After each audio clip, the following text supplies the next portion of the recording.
This might be a little spicy. Content is modifying marketing, not the other way around. You can guess at like what these people care about, but you're not going to know what they care about until you go and talk to them. Go talk to them. Don't just make it up. You're selling a thing. You know, the thing is useful. No one cares about your thing. And you should see my like very analog sticky note planning process. It's my job to kind of think about how we use words. It's like, why would that be such a bad thing to say be more inclusive? I don't know. You'll have to ask my trolls. It would be foolish of us at Calendly to ignore the people who are thinking this is rude or this is outside social norms. We're going to just jump straight in. First question, right out of the gate. Tell me a little bit about your philosophy as it relates to content marketing. Sure. Yeah. Content marketing, like, this might be a little spicy. Content marketing is more marketing than content. Content is modifying marketing there, you know, not the other way around. And our goal as content marketers is to like get somebody to do a thing. And I think the profession, it kind of attracts writers and journalists and maybe like people who may be really good at telling a story and who enjoy the process of writing, but like the goal is prompting action. And like it or not, that's what they pay us for.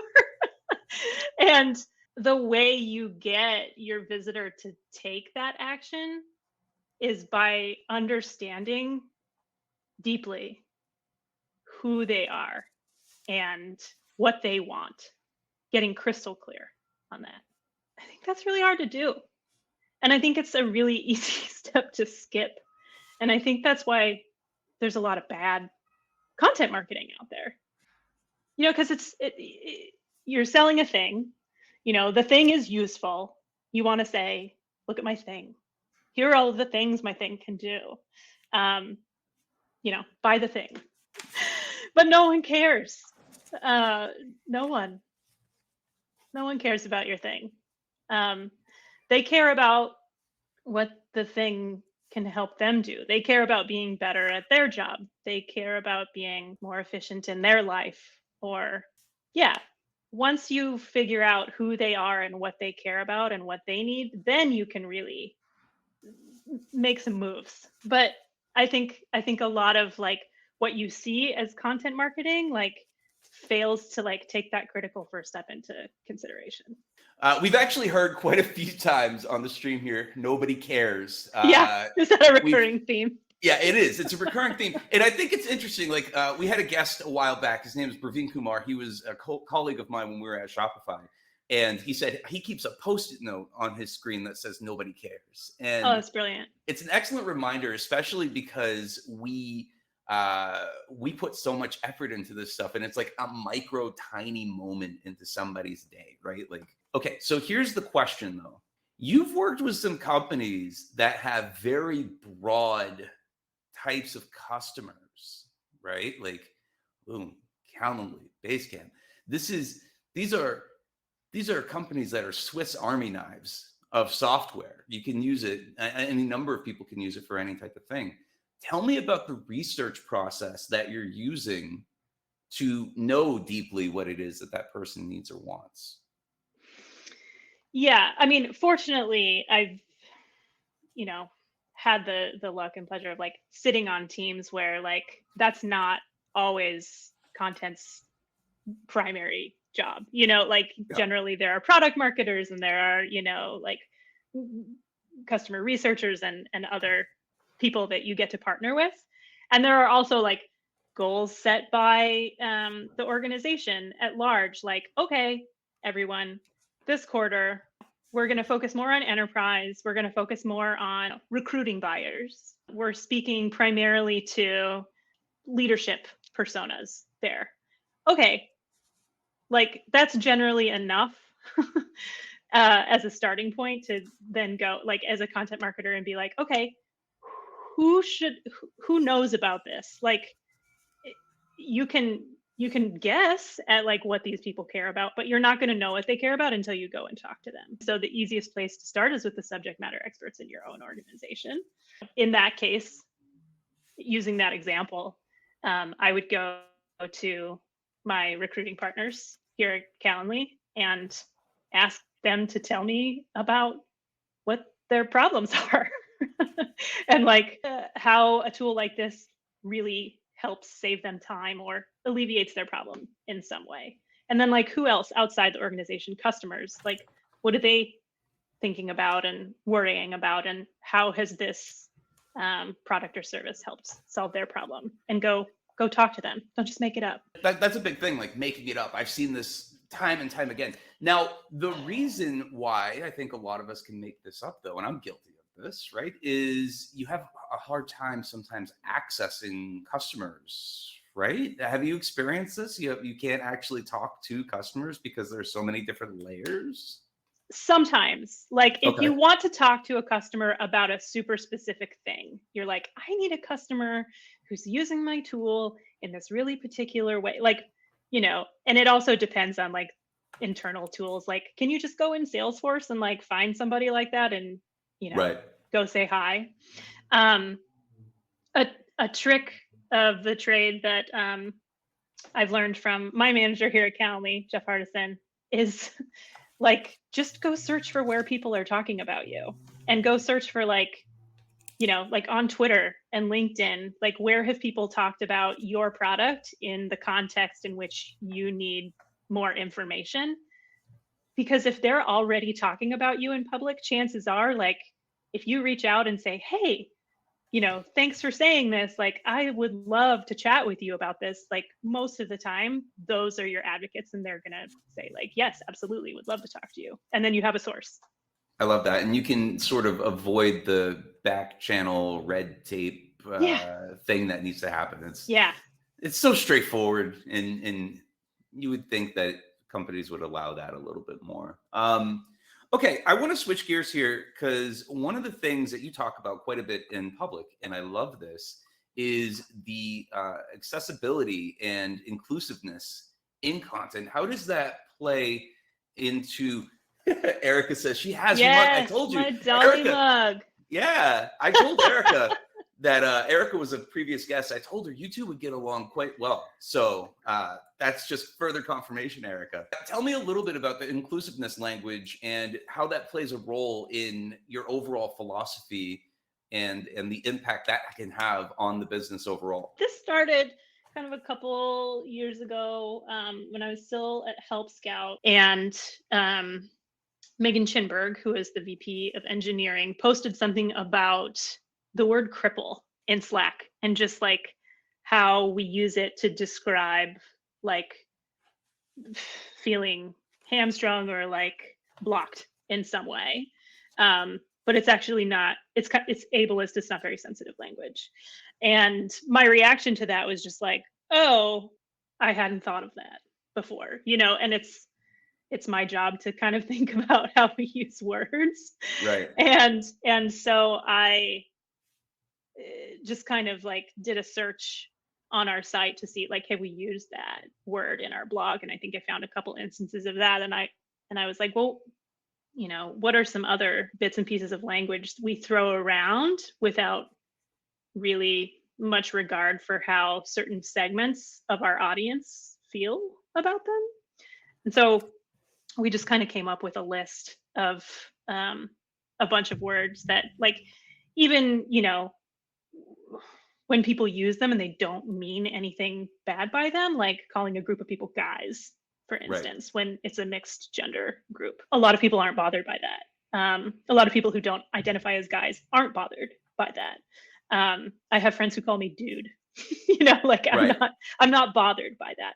But why would I choose words that like alienate some people when I could choose like a better word that doesn't exclude anyone? Just kind of like brought that into like the style guide and how we thought about using language. And then like the more I got into it, the more I realized like a lot of these words that segments of our audience maybe take issue with, they're kind of lazy language choices anyway.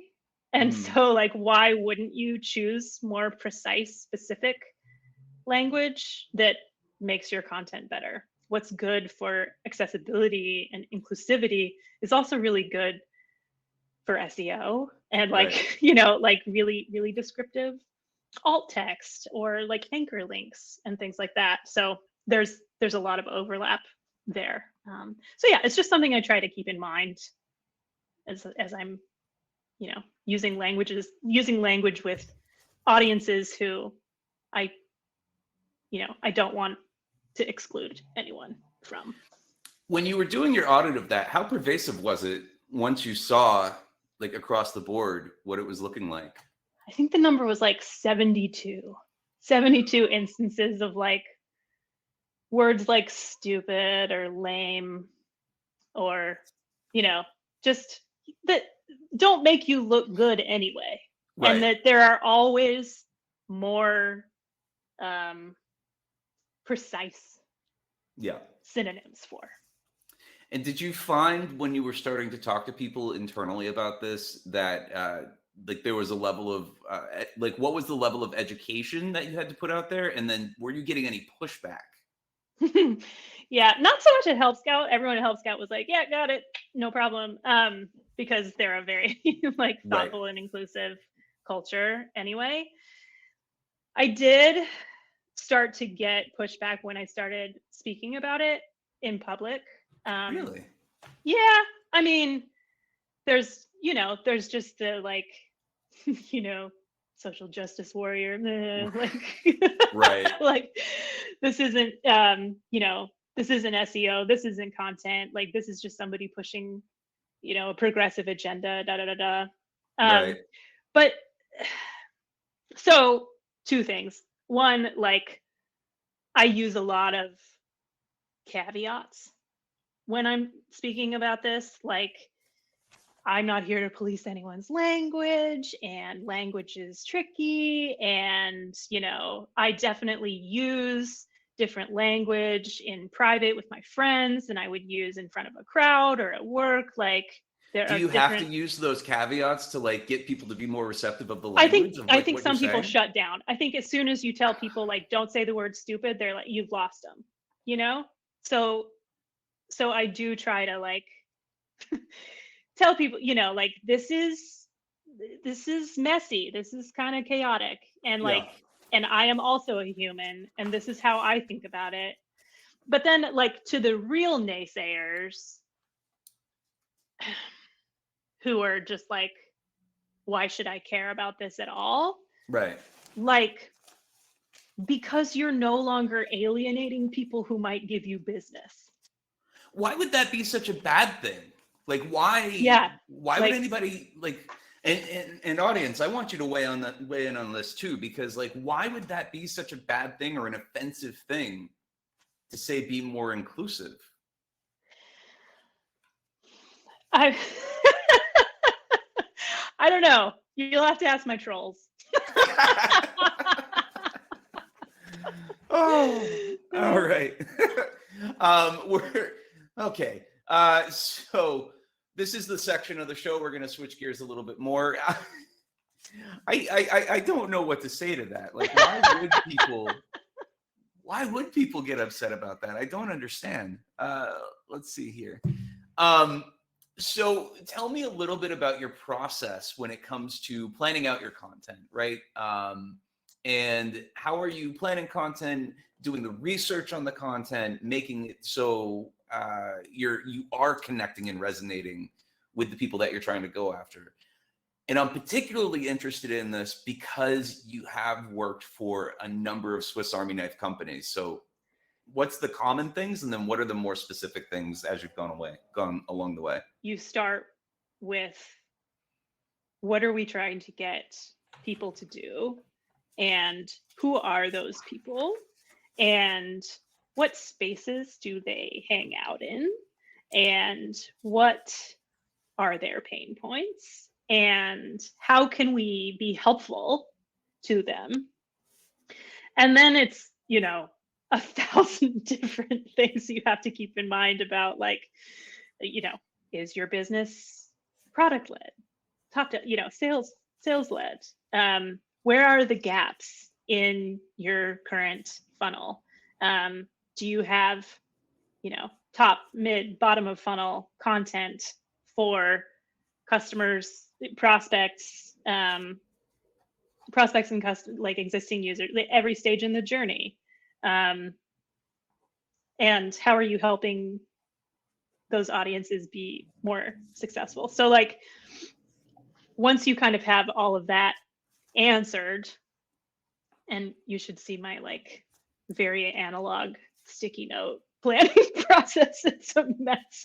But, like, once you have all of those questions answered, then you can kind of start to put a quarter together with your editorial calendar. It's just like, okay, you know, this quarter we're focusing on these themes, and here are, the questions that are as of yet unanswered at these stages, and here's how we're going to promote these particular pieces of content. And you can just kind of, like, build a map from there. More specifically, like, my research process, I watched your show with is it Jimmy Daly, who was just like, I hate to say it depends, but it depends. Right. It really depends on what's being created, because, like, who is it for, and where are they in their journey, and, like, what are their problems? And my process for, like, a super top of funnel, like, keyword focused, traffic post where there's search volume is going to look very, very different from, a customer story that we're creating to try to help a sales team member, like, close a big deal or something. Where are you falling in the SEO conversation these days? Because there's a lot of conversation happening around this right now. Yeah, like the is it dead? Kind of, yeah. Without saying it, yeah, of course. No, I mean, short answer, it is not dead. Right. And once again, it really depends on who you are and what you're trying to do. At a brand like Calendly that has, established, presence and authority, we are still seeing value out of publishing, SEO focused content that lives in the sort of context in which our product exists. So, software that helps you save time.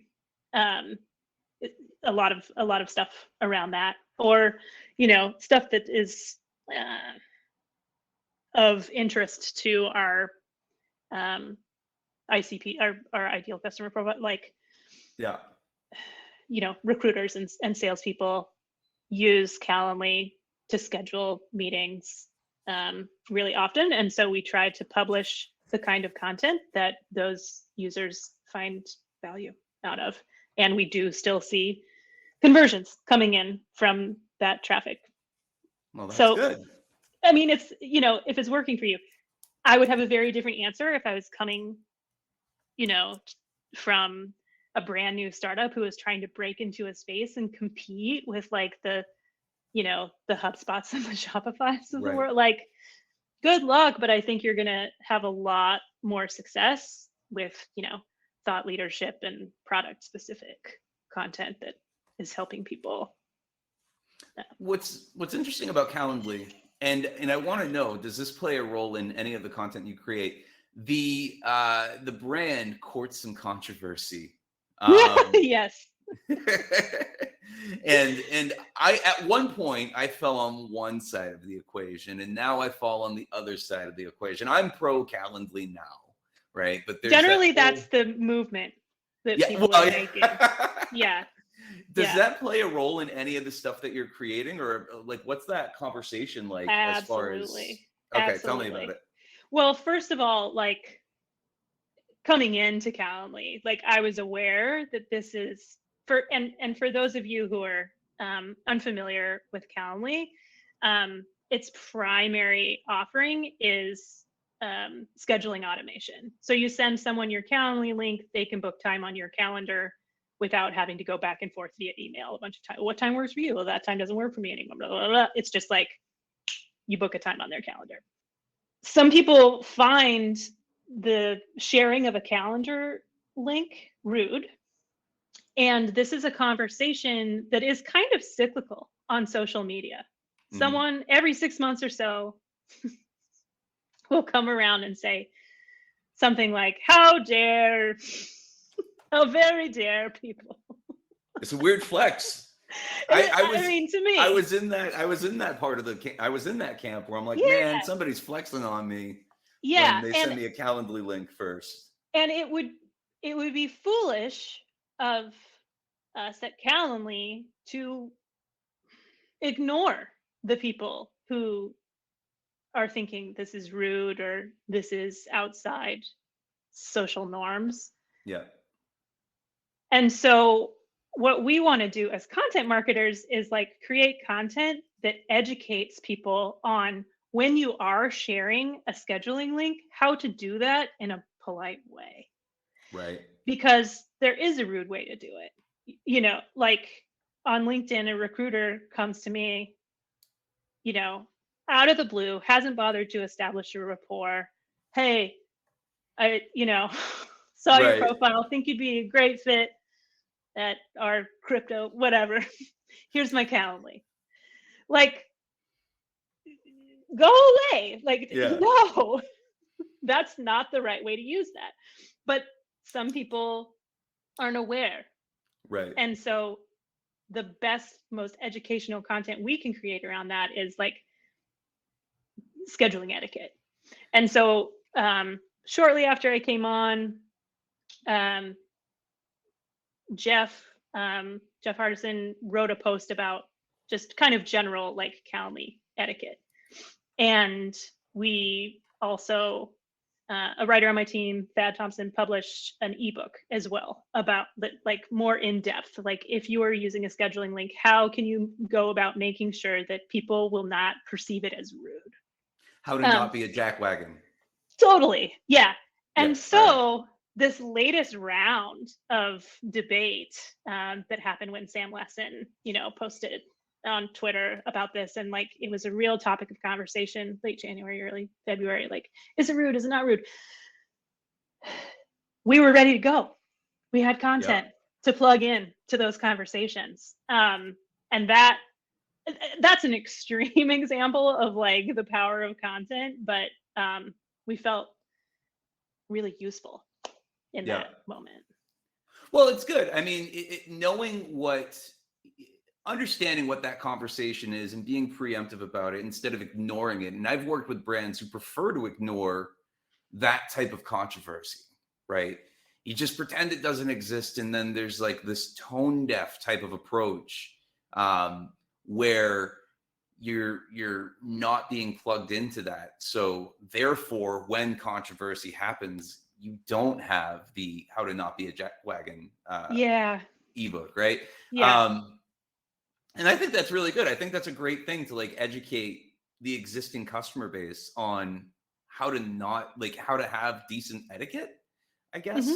And not pretend like this is not a conversation that's happening. Right. And so even after that, then I wrote a blog post about how attitudes about scheduling etiquette are shifting over time, like yours did, because it's kind of in a long legacy of like getting used to new ways of communicating things. Like, when we all were anti-email and cell phones and instant message, like we got used to it, know. And we're gonna get used to scheduling links. Tell me a little bit about your pregame before you edit. Yeah. Well, ideally, like pre-game. Okay. Like I or someone has thought through what they want to get out of this and like filled out a brief, right? So, what are we trying to accomplish here? Who is the audience? What do they care about? What funnel stage are they in?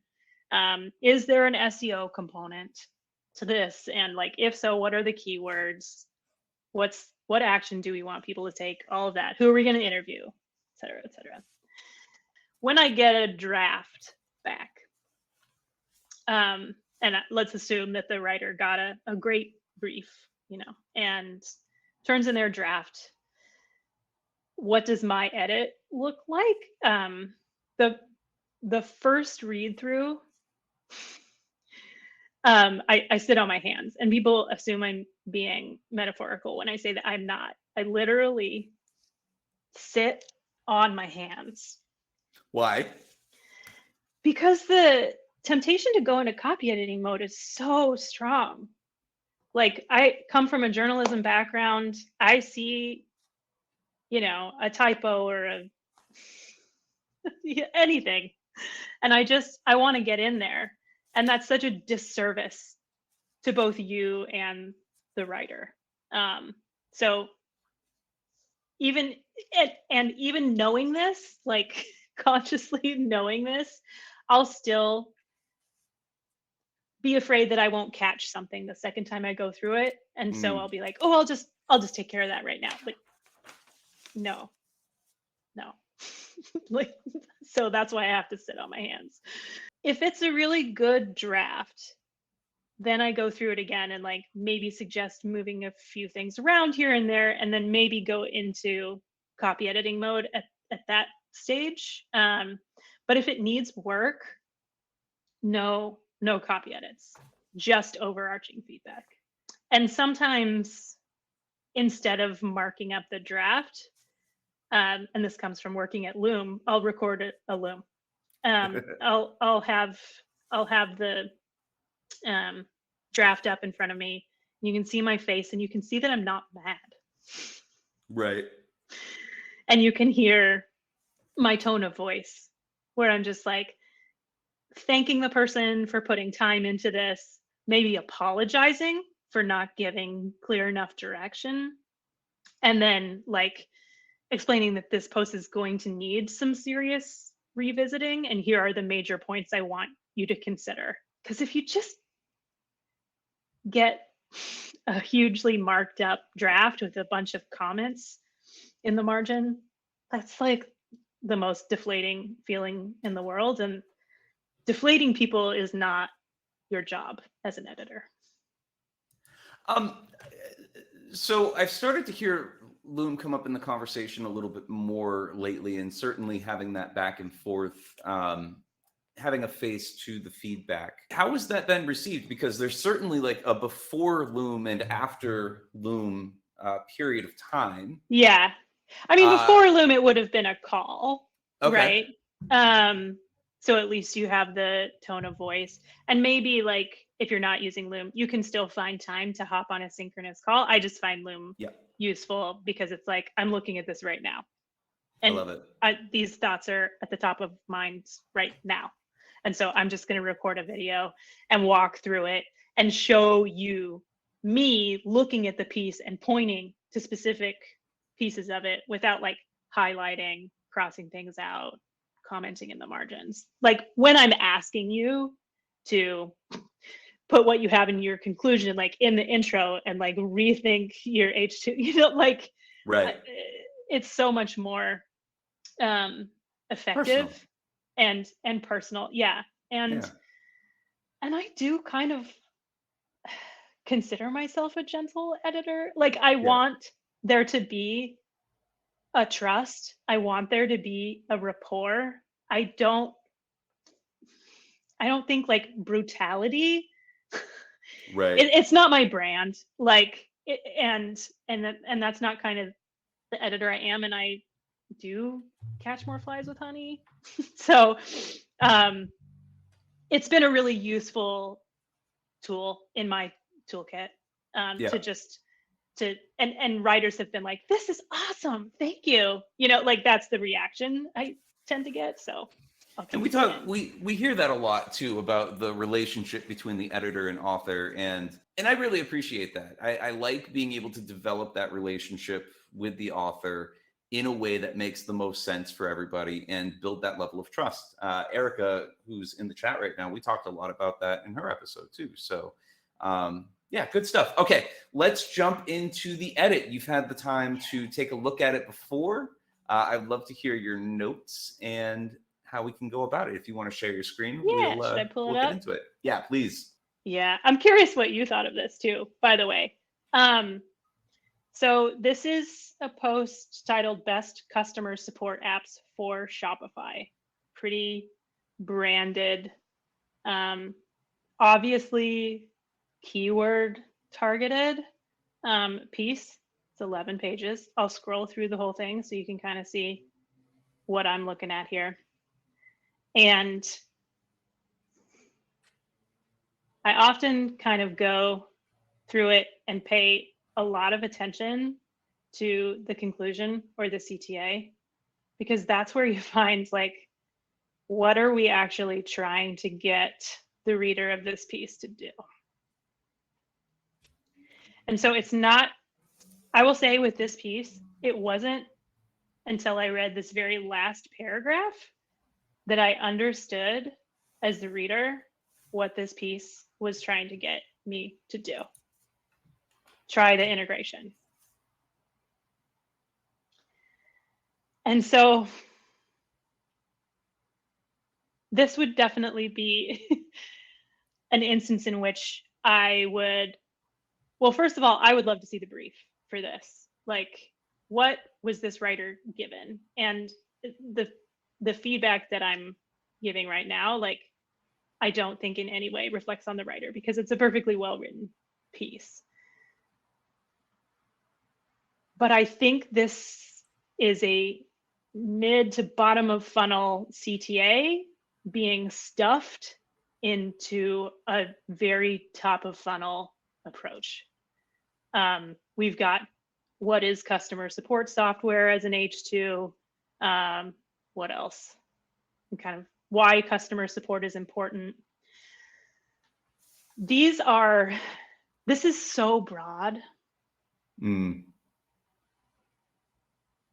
This topic is so broad, and like Pato, my colleague from Help Scout, is on this call as well. This is the kind of stuff that Help Scout writes really specifically and really deeply about all the time. And the Help Scouts and the Zendesks and the other customer support software behemoths have already claimed this territory. And so I just don't see a way that, like,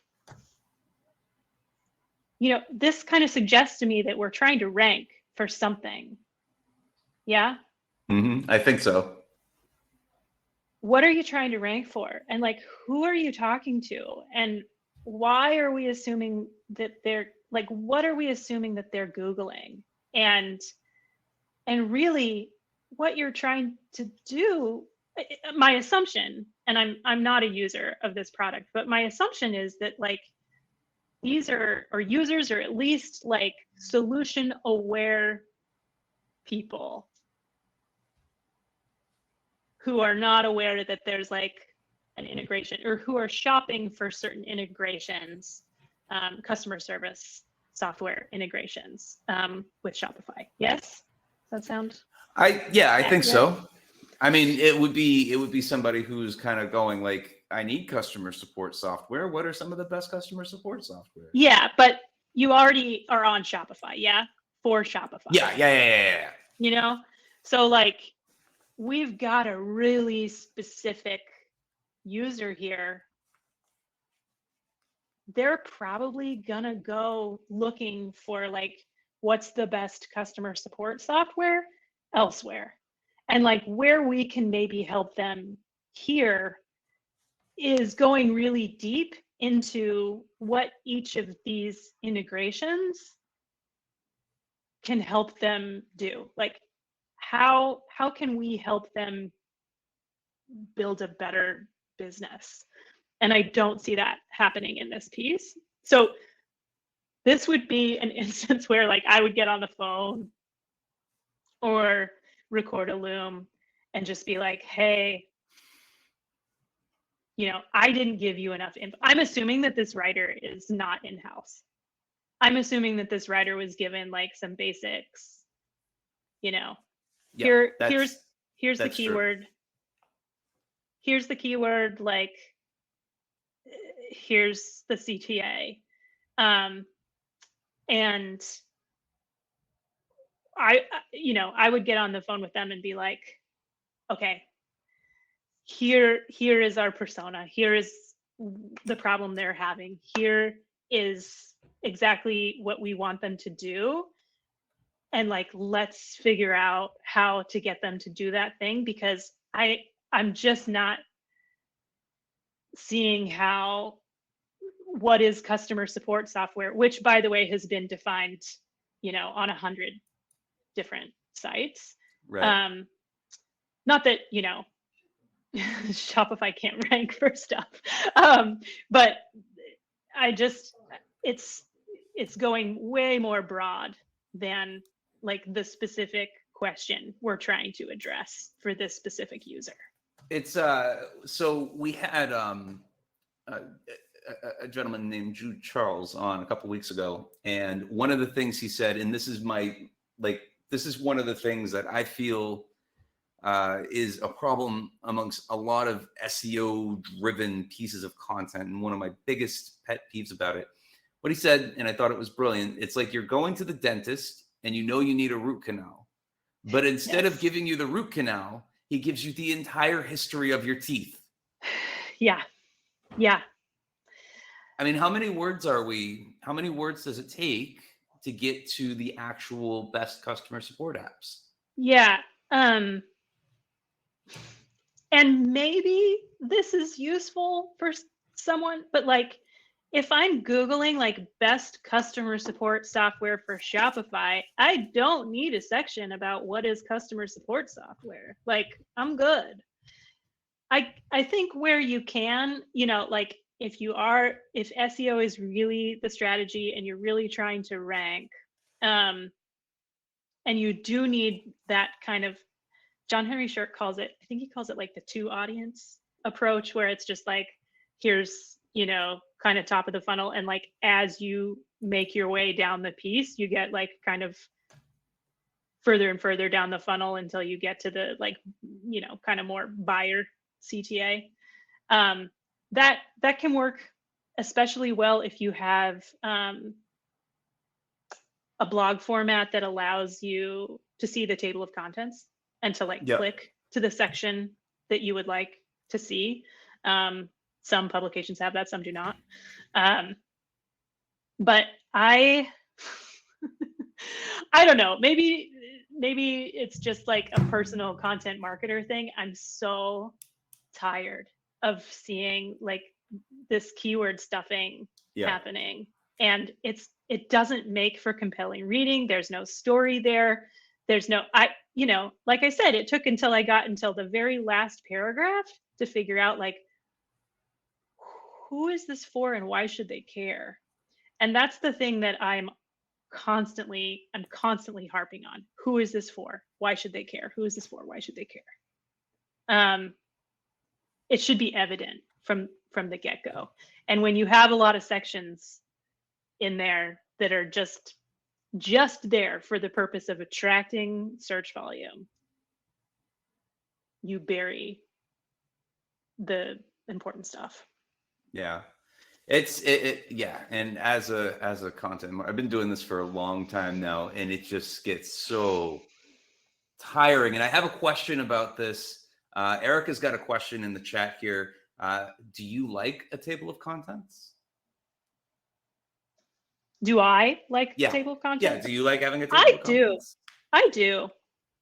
I think it can be really helpful for people who just want to get in and get out. We used to at Calendly pay kind of a lot of attention to time on page and try to get people to spend more time on the page. And we have kind of reversed that recently. It's like, if somebody's coming to the page and they're getting the answer they need, and then they're bouncing to like our pricing page and they were only on the blog for like 15 seconds, cool. Yeah. Like, we did our job. So this kind of post doesn't really allow the reader to get in and get out, but a table of contents could help with that.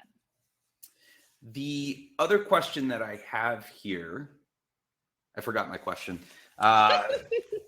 It'll come back to me, I promise. Sure. So yeah, all right. So let's keep going here. So we've buried the lead. Yeah. What else? What else do you have? Yeah, I mean,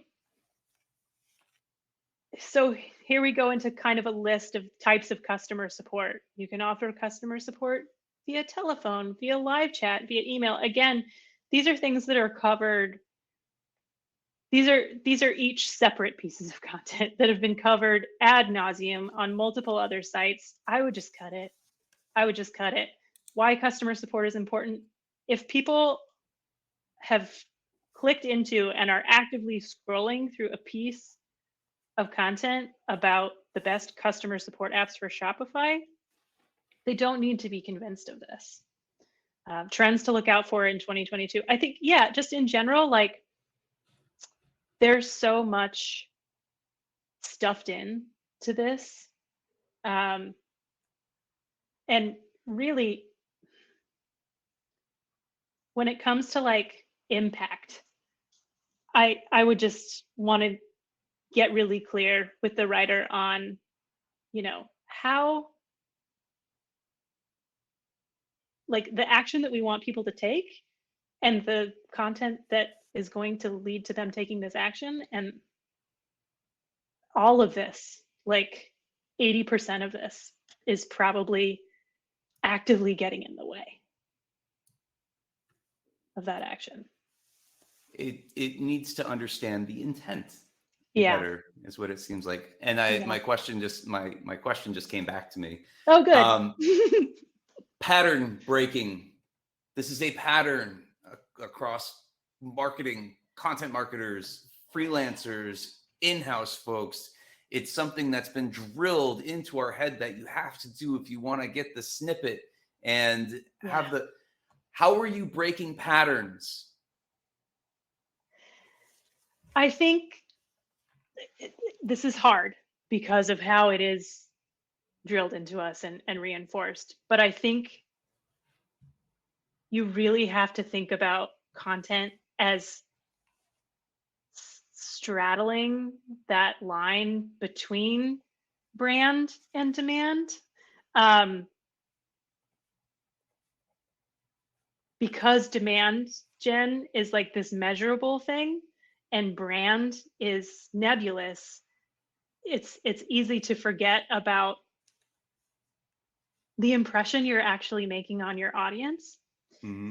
But when you think about, okay, you visit the site of a product or service that you're considering, and you read a really thoughtfully put together piece that helps you make a decision, teaches you something new, doesn't annoy you because it's the same crap that you see on every other site, and like tries to tell you what is customer support software for the 100th time. Like, it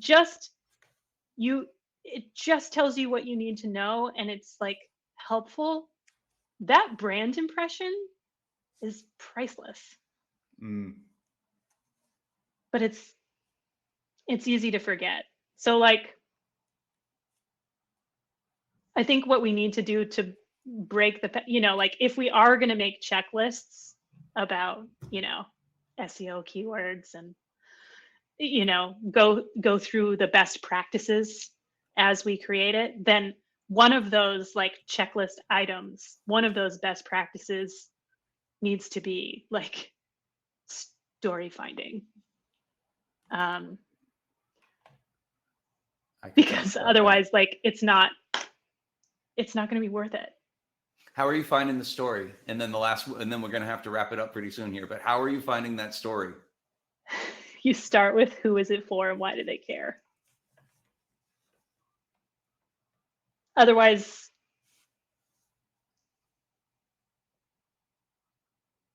it's just a lot of effort for nothing. Yep. I've always, I don't know if you've used heat maps before, but I've used heat maps on some of the blogs that I've run, and it was always, you could tell the ones that I phoned in when I was editing, because you don't get anybody past, it's a lot of blue and black beyond the first like 500 words, and it's very depressing when that happens. So yeah, but it's a lot of wasted effort. It's a lot of wasted money on the brand's part, right? And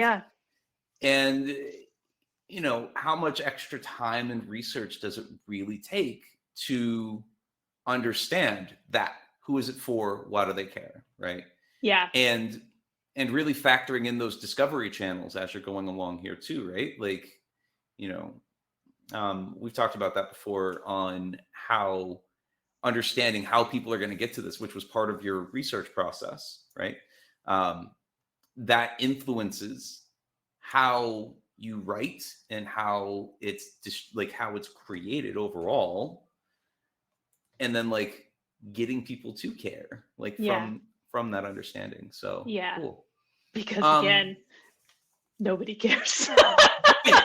Right. It's such a tiny fraction. And I know it's an oversimplification to harp on the who is it for and why should they care thing. There's so much that goes into that.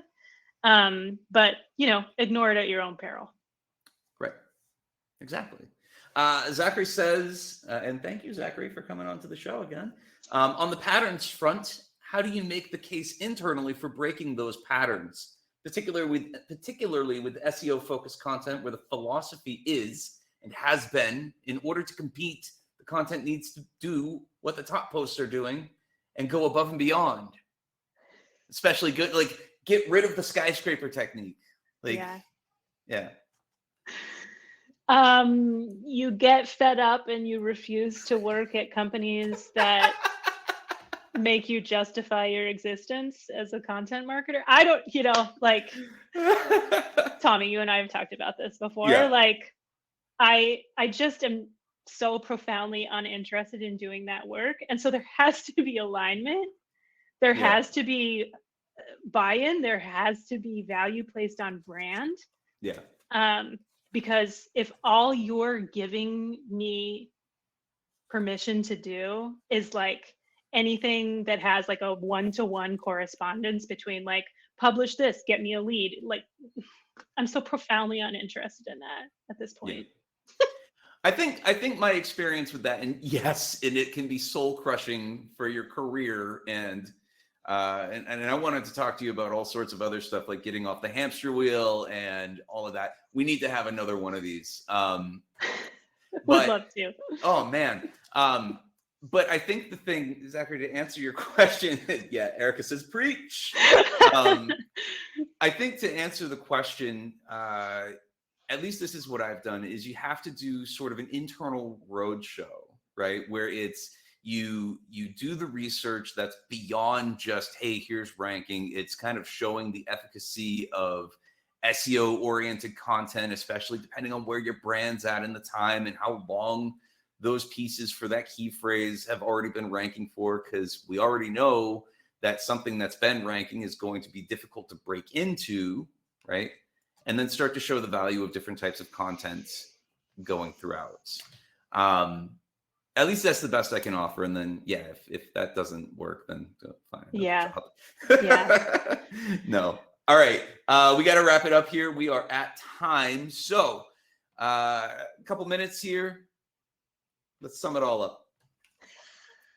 Tie a big pretty bow on top of everything you've said. Yeah, exactly. No pressure.